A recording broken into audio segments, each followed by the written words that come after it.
Sasa sehemu ya mwisho ambayo tutakosimamia katika darasa yetu katika majlisi hii ya pili ni maana ya neno Shia na matumizi yake mwanzo wa Uislamu.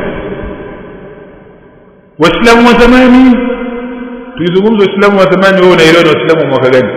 Miaka ya 80 au miaka ya 70? Kwanza Waislamu wa zamani ni Waislamu wa mwaka gani? Waislamu wa zama za Mtume salafu salih ndio Waislamu wa zamani. Sawa? Sio katika Waislamu wa zamani kwa dhania zama za mkoloni au kabla ya Muingereza au Mjerumani ndio zamani. Zamani ina maana tunakusudia enzi za maswahaba. Sasa wale Waislamu wa zamani wale ambao ni maswahaba salafu salih wote walitumia hili neno au walikuwa hawalijui? Walikuwa wanalijua neno hili. Wao walipokuwa kilitumia walifahamu vipi?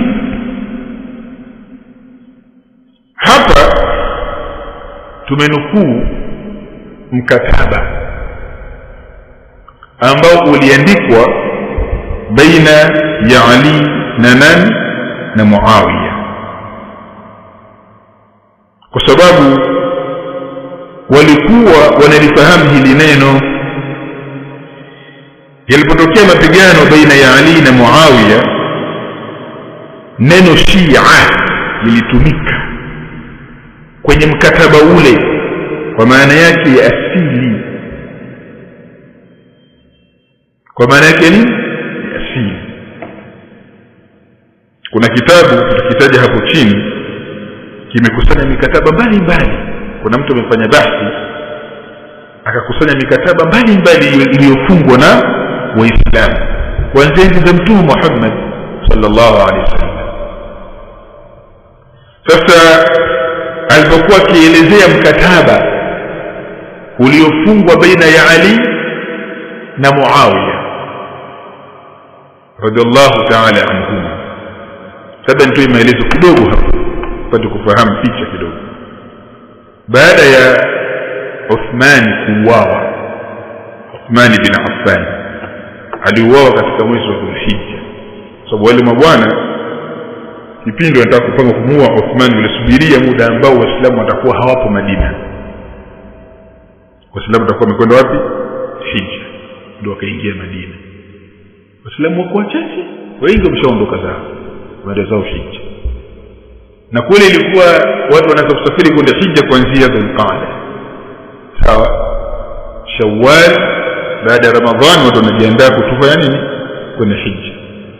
Na mpaka wanarudi katika miji yao Muharram tayari imeshaingia. Kwa hiyo Dhulqaada, Dhulhijja, Muharram, hii miezi mitatu hii ni miezi ya kuhiji. Walipomuua Uthman, Ali bin Abi Talib alikuwepo Madina na watoto wake Hassan na Hussein. Wenyewe hawakwenda kuhiji mwaka huo, na wale Uthman pia hawakwenda kuhiji mwaka huo.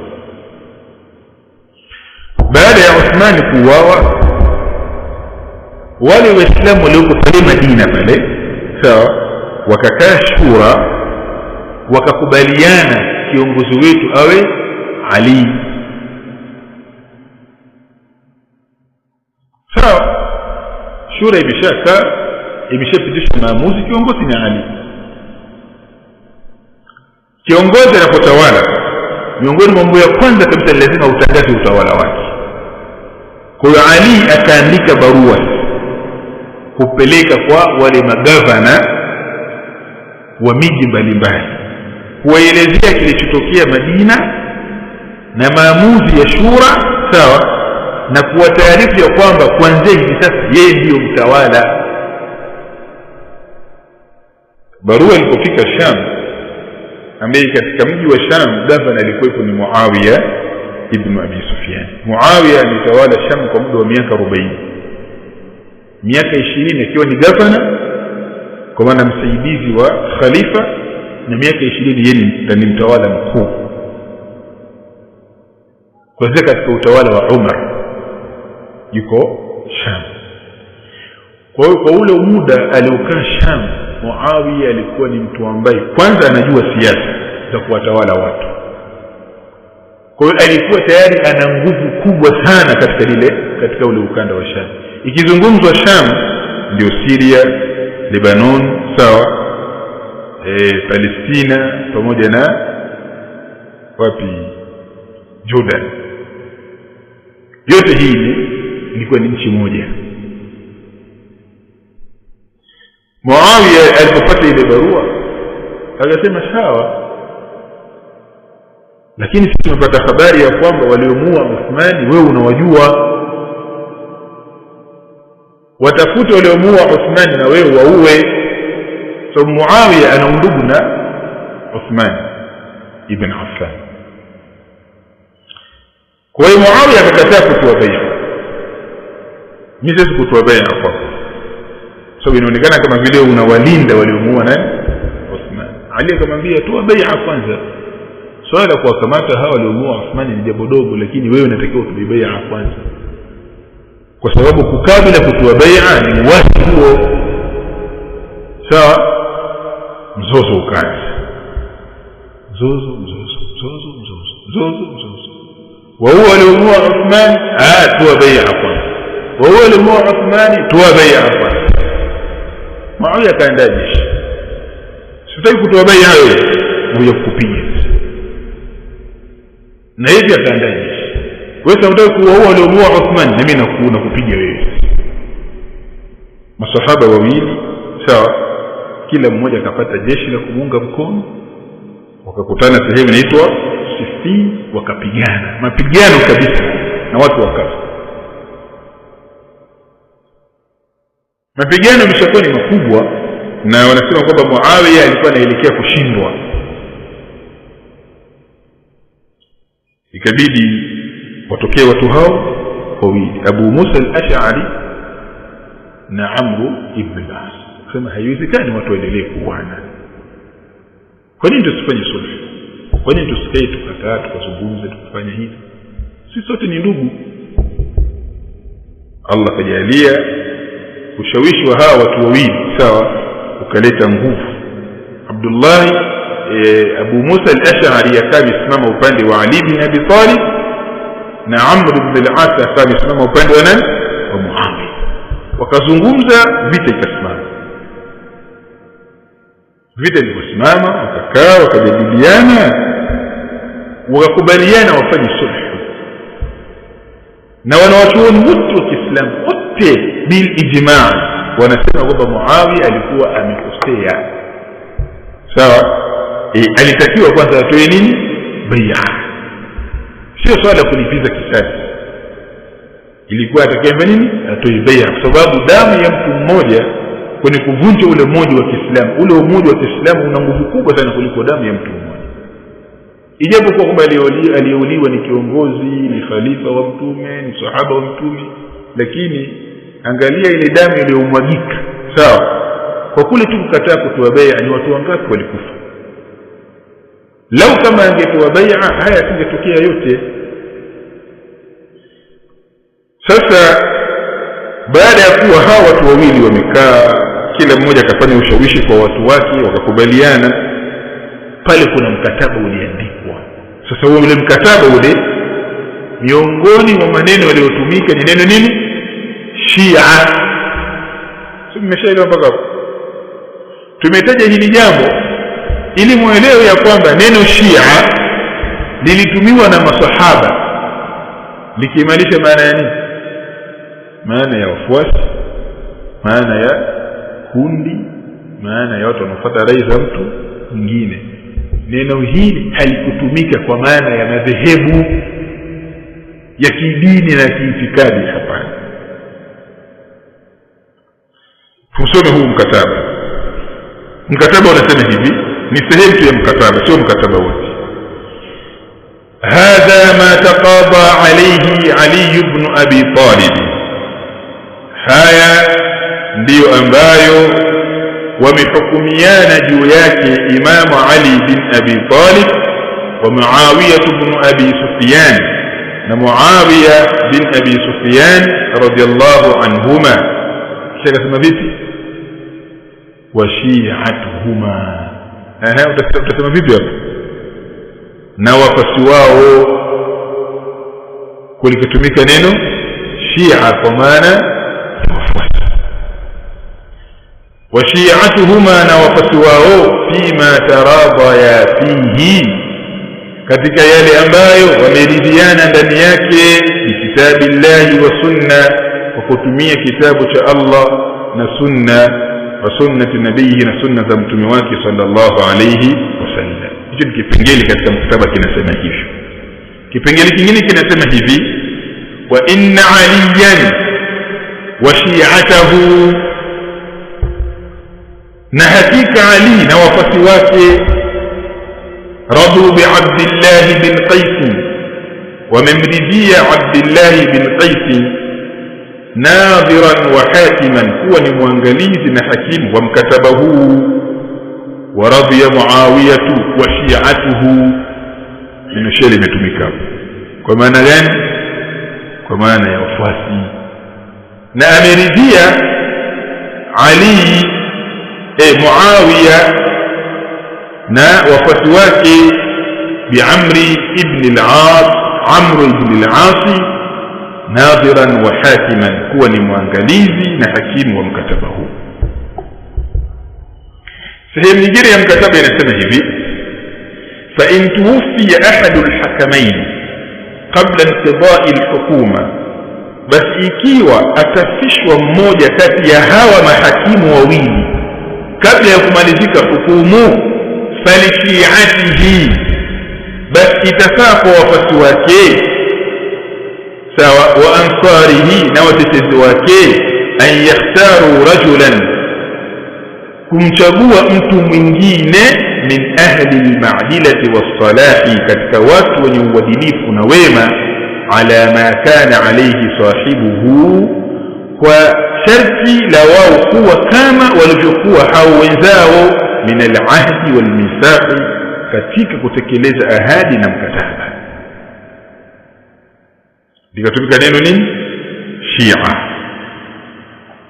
Kisha akasema tena kwenye ile mkataba: wa in mata ahadu al-amirayn qabla inqidai al-ajal al-mahdudi, na ikiwa atakufa mmoja kati ya viongozi wawili kabla ya kumalizika muda uliopangwa katika kadhia hii, fi hadhihi al-qadhiya, katika kadhia hii, falishi'atihi an yuwallaw makanahu, basi itafaa kwa wafuasi wake kumtawalisha mahala pake mtu mwingine, yardhauna adlahu, ambaye wanaridhia uadilifu wake. Akatumia neno gani? Shia. Tazama mkataba huu kwenye kitabu kilichokusanya mikataba mbalimbali iliyofungwa na Waislamu hasa katika karne za mwanzo, kinachoitwa Majmu'atul Wathaiq Siyasiyya cha Muhammad Hamidullah, mkataba nambari 372, ukurasa 538, chapa ya 6, iliyochapishwa mwaka 1987 na Darul Nafais ya Beirut, Lebanon. Mpo? Tumemaliza. Neno Shia lilitumika, si ndio? Kwenye lugha ya Kiarabu limetumika, kwenye Qur'an limetumika, kwenye sunna limetumika, kwenye matukio ya Waarabu wenyewe wa zamani, sawa. Neno hili wamelitumia kwa maana gani? Kwa maana ya wafuasi, watetezi, kundi la watu, sawa, watu walikusanyika katika jambo moja. Ina maana mpaka vita vinatokea vya Ali na Muawiya, sawa, bado neno Shia linatumika kama nini?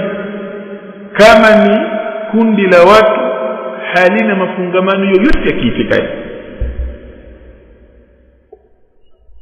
mpaka vita vinatokea. Hivi vita vinatokea kwenye kabla mwaka 100 Hijiria, sawa. Kwa hiyo ile karne ya kwanza, ile aya za Qur'ani zinasomwa, hadithi za mtume zinatajwa, Waarabu wanatumia hili neno Shia mpaka kwenye mikataba. Masahaba wamelitumia neno Shia mpaka kwenye nini? Kwenye mikataba. wamelitumia neno hili wakijua maana yake.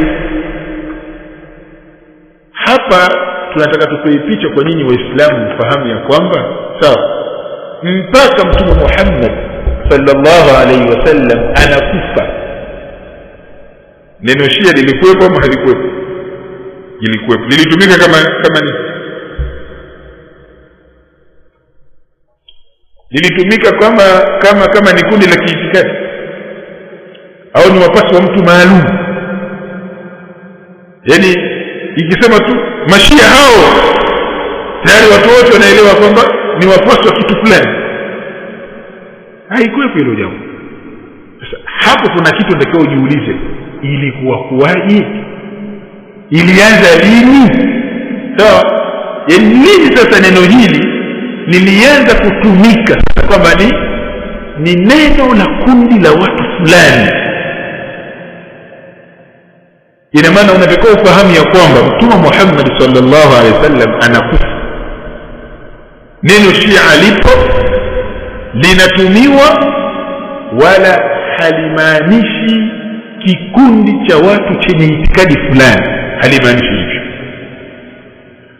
Mpaka Mtume anakufa, anaondoka Abu Bakari, anaondoka Umari, anaondoka Ali, Uthmani ameondoka, mpaka katika utawala wa Ali vita vinatokea baina ya Ali na Muawiya. Kwenye mkataba wao wamelitumia hili neno wakikusudia nini? Wafuasi wa kila sehemu. Hawakusudii kwamba neno Shia ni neno ambalo likitajwa tu basi ni kikundi fulani chenye mrengo fulani wa kiitikadi. Hiyo kitu haikuwepo. Ali alikuwa Shia au sio Shia? Ali alikuwa Shia au sio Shia?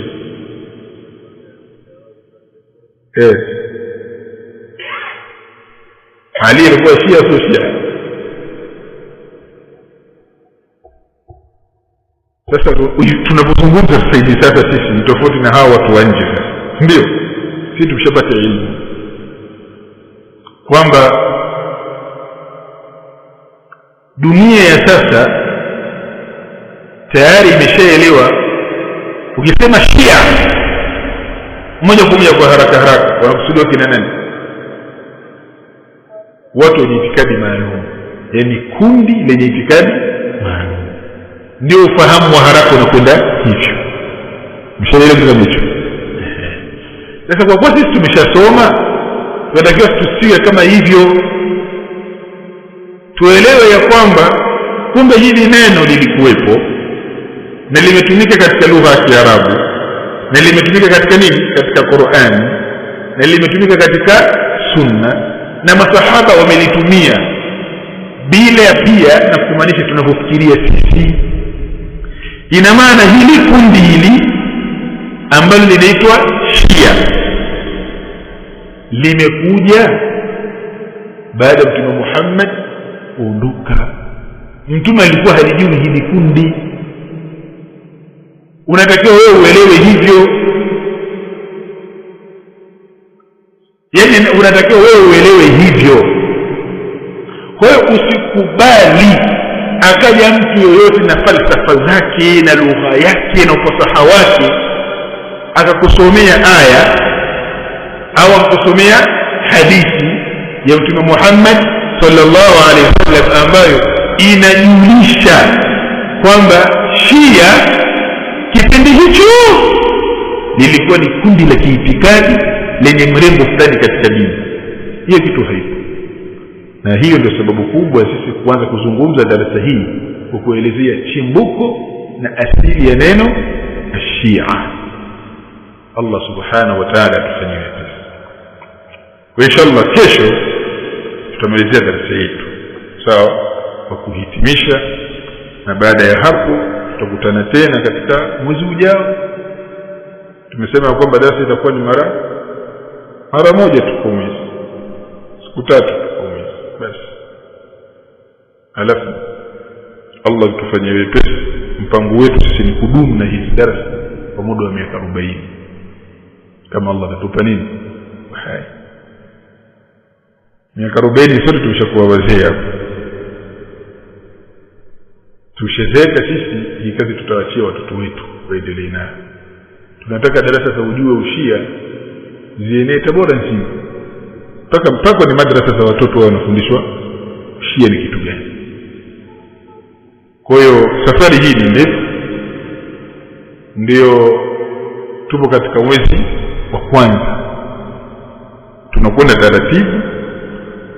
Uelewe, sehemu yoyote ikikutatiza sema. Tumeandika kwa lugha ya Kiswahili ili ukitatizika wewe sawa useme. Lengo wewe uelewe, halafu ukawaeleweshe na wengine. Ndio lengo kubwa hilo. Allah subhanahu wa ta'ala tufanyie pesa. Kabla kufunga darasa yetu, hichi kipengele cha mwisho cha kutumia neno Shia katika historia na matukio ya Uislamu ya mwanzo, kuna mtu anaishikali yoyote? Kuna mtu ana ishkali yoyote? Hakuna. Allah tufanyie wepesi, atuongezee ufahamu na atulipe ujira kwa hili ambalo tunalolifanya. Sallallahu ala Muhammad wa ala alihi wa ashabihi wa sallam. Subhanaka Allahumma bihamdik, ashhadu an la ilaha illa anta, astaghfiruka wa atubu ilayk.